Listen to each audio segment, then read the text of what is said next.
Halo semuanya, selamat datang di pembahasan kita kali ini. Pernah nggak sih kamu mikir apa sebenarnya yang terjadi sama koper kamu setelah masuk ke counter check-in? Atau gimana cara maskapai menangani kekacauan waktu jadwal penerbangan tiba-tiba berantakan? Nah, hari ini kita bakal kupas tuntas semuanya. Kita bakal ubah prosedur ground handling bandara yang mungkin kedengarannya kaku banget, jadi satu cerita perjalanan penumpang yang super dinamis. Yuk, kita mulai.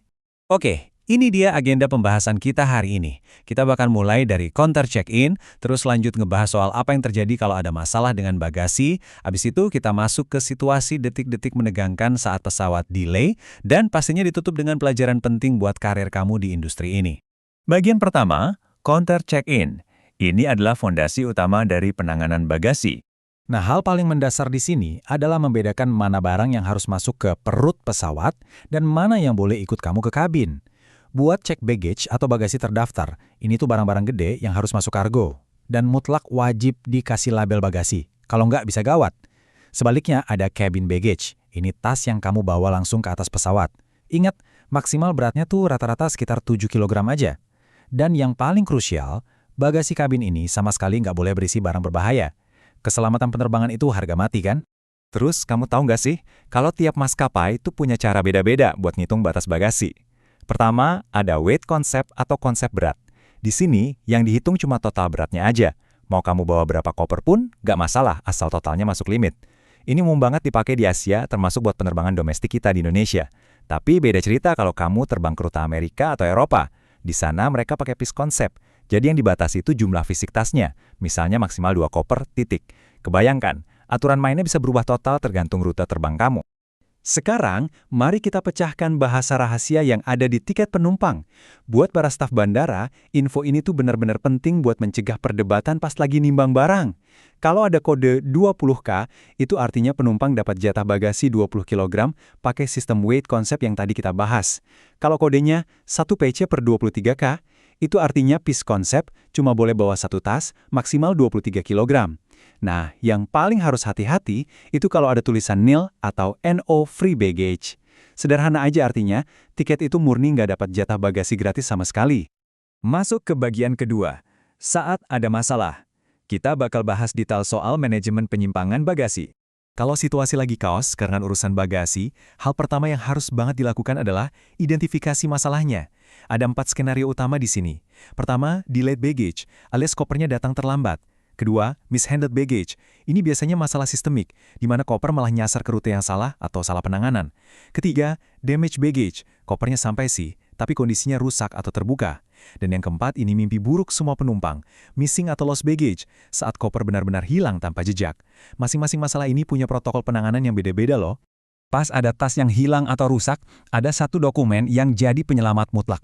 Namanya PIR, atau Property Irregularity Report. Serius, ini bukan sekadar formulir kertas biasa. Ini adalah tali penyelamat operasional buat ngelacak tas itu dan mastiin penumpang dapat hak mereka kembali. Tanpa laporan resmi yang dibuat di counter lost and found ini, secara hukum, maskapai itu nggak bisa mengakui kalau tas tersebut bermasalah. Jadi, PIR ini benar-benar krusial. Terus, gimana alur penanganannya? Ada 4 langkah pasti untuk meredam kepanikan penumpang dan mengubahnya jadi misi pemulihan yang terstruktur. Pertama, penumpang harus lapor ke counter. Kedua, bimbing mereka pelan-pelan buat ngisi formulir PR tadi. Ketiga, pastikan kamu memverifikasi data tiket dan mencocokkannya dengan nomor tag bagasi. Jangan sampai keliru. Dan langkah terakhir, segera lacak lewat sistem maskapai dan proaktif kasih info lanjutan ke penumpang. Ini alur kerja standar yang bakal ngebantu banget nurunin tensi kepanikan di lapangan. Tapi gini, sekedar ngikutin SOP atau aturan dengan kaku itu nggak cukup ya. Mengomunikasikan fakta-fakta prosedur, pakai rasa empati yang tulus, nah itu baru namanya layanan kelas atas. Kamu harus bicara dengan jelas, tunjukin kalau kamu benar-benar peduli sama kehilangan mereka, dan bantu mereka ngerti gimana proses kompensasinya berjalan. Percaya deh, di garis depan pelayanan empati itu adalah senjata terbaik yang kamu punya. Lanjut ke bagian ketiga, detak waktu. Kita akan membahas cara bernavigasi saat terjadi keterlambatan pesawat. Kenapa sih pesawatnya delay terus? Familiar dengan keluhan itu? Ini pertanyaan paling klasik dari penumpang yang udah capek nunggu.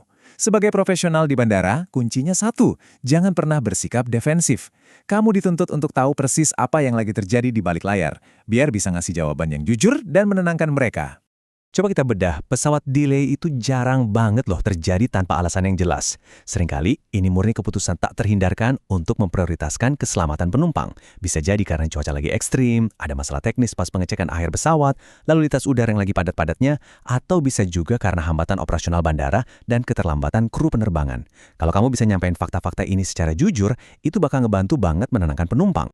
Nah, buat ngadepin delay ini, ada semacam panduan wajib untuk kompensasi. Kalau delaynya masih di bawah 60 menit, tugas utama kamu adalah terus ngasih informasi yang jelas secara berkala. Begitu masuk menit ke 60-120, penumpang udah mulai punya hak dapat kompensasi seperti snack atau minuman. Tapi, kalau situasinya makin parah, lewat dari 120 menit, atau bahkan dibatalkan, maskapai wajib banget ngasih solusi penuh. Mulai dari nawarin alternatif penerbangan, pengembalian dana tiket, atau penjadwalan ulang. Ini kewajiban operasional yang nggak bisa ditawar. Dan sampailah kita di bagian keempat, pelajaran penting. Apa sebenarnya peran kamu di industri pariwisata ini? Semua keterampilan operasional yang kita bahas dari tadi, itulah yang bakal bikin kamu stand out di dunia kerja. Pemahaman ini sangat esensial banget. Entah nanti kamu kerja sebagai staf darat bandara yang ngadapin ribuan penumpang, kerja di travel agent, dituntut buat nanganin komplain dengan percaya diri, atau saat harus ngasih info penerbangan akurat buat para wisatawan. Ini semua adalah perangkat kerja utama kamu sehari-hari. Tolong selalu ingat prinsip mendalam ini. Menangani bagasi dan pesawat delay itu bukan cuma sekedar urusan logistik atau mindah-mindahin barang. Ini adalah garis depan dari kepuasan penumpang. Waktu kamu nimbang koper di konter atau terpaksa ngumumin pesawat delay, di momen itulah kamu lagi pegang kendali penuh atas gimana penumpang tersebut bakal menilai dan mengingat pengalaman perjalanan mereka secara keseluruhan. Sebagai penutup pembahasan kita hari ini, coba renungkan satu hal. Udah siapkah kamu ngerubah aturan-aturan operasional yang kelihatannya kaku tadi jadi sebuah pengalaman pelayanan kelas dunia buat penumpang? Bayangin gimana caranya kamu bakal nerapin prosedur ini untuk mengubah kekacauan di bandara jadi harmoni pelayanan yang mulus. Pengetahuan soal prosedur itu emang penting banget, tapi ingat, eksekusi yang dibarengi rasa empati itulah yang bikin pelayanan kamu jadi sempurna. Terima kasih udah belajar bareng hari ini dan sampai jumpa.